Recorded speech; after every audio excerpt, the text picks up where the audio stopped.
আজকে অনেক দিন পর একটু খেতে ইচ্ছে হলো শুটকি মাছ। আর এখানে তো ঠিক সেরকম শুটকি পাওয়া যায় না, তাই কাঁচা শুটকি অর্থাৎ শুকিয়ে রাখা শুটকি মাছই বানিয়ে নিলাম। তার জন্য আমার লেগেছে পেঁয়াজ, লঙ্কা, টমেটো, আদা রসুন বাটা আর শুটকি মাছ সিদ্ধ করা। এরপর আমি কড়াইতে দিয়ে দিলাম সাদা তেল, আর সাদা তেলের সঙ্গে একটু দিয়ে দিলাম সর্ষের তেল।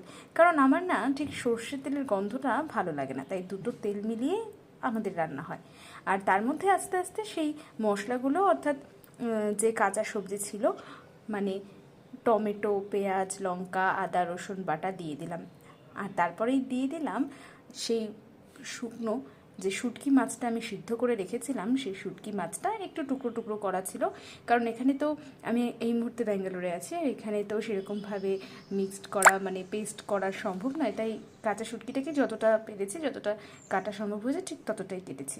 তারপর দিচ্ছিলাম মশলা, যার মধ্যে ছিল লবণ, আর লবণটা দিয়ে তার কিছুক্ষণ পর দিয়ে দিলাম একটু হলুদ, তারপর দিয়ে দিচ্ছি আস্তে আস্তে জিরার গুঁড়া, আর সবশেষে যেটা না হলেই নয় যে লঙ্কার গুঁড়া, একদম ঝালে ঝাল। তো লঙ্কার গুঁড়োটা আমি কোনোভাবেই মিস করি না, তাই তারপরে কিন্তু আমি দিয়ে দিলাম আস্তে আস্তে লঙ্কার গুঁড়ো। তারপর সেই লঙ্কার গুঁড়ো দেওয়ার পর অনেকটা রেখে দিয়ে তারপর আমি কিন্তু সেটাকে নাড়াচাড়া করেছি। আর নাড়াচাড়া করে সেই মশলাগুলো যে রয়েছে, মশলাগুলো আমি ভালোভাবে মিশিয়ে নিয়েছি। ভালোভাবে নাড়িয়ে চাড়িয়ে তেল দিয়ে ভালো করে মেখে আমি কিন্তু অনেকক্ষণ সেটাকে রেখে দিয়েছি, যেটা অতটা সময় তোমাদের দেখানো সম্ভব নয় শর্টসের মধ্যে। তো আমি কিন্তু হালকা করে মিশিয়ে নিচ্ছিলাম, আর মেশানোর পর আমি অনেকক্ষণ কিন্তু সেই মশলাগুলোকে সেভাবে রেখে দিয়ে তারপর কিন্তু ঢাকা দিয়ে দিয়েছিলাম। আর তারপর এই ঢাকনা খুলতেই কিন্তু আমার মশলাগুলো অনেকটাই হয়ে এসেছে, তবে আরও অনেকটাই হওয়া বাকি ছিল। তার কিছুক্ষণ পরে ছবি দেখাচ্ছি, দেখো এবার কিন্তু একেবারেই রেডি হয়ে গেছে আমার যে শুটকি মাছ, যেটা খেতে আমার ইচ্ছে হচ্ছিল। তো এবার আমি একটু বাটিতে তুলে নিয়ে টেস্ট করেছিলাম ঠিকই, তারপর আরও কিছুক্ষণ রেখে আরও 5-10 মিনিট একটু নাড়িয়ে নিয়েছি, কারণ আমার না ফ্রাই ফ্রাই যে ব্যাপারটা হয়, তো ফ্রাই ফ্রাই ব্যাপারটা বেশ ভালো লাগে।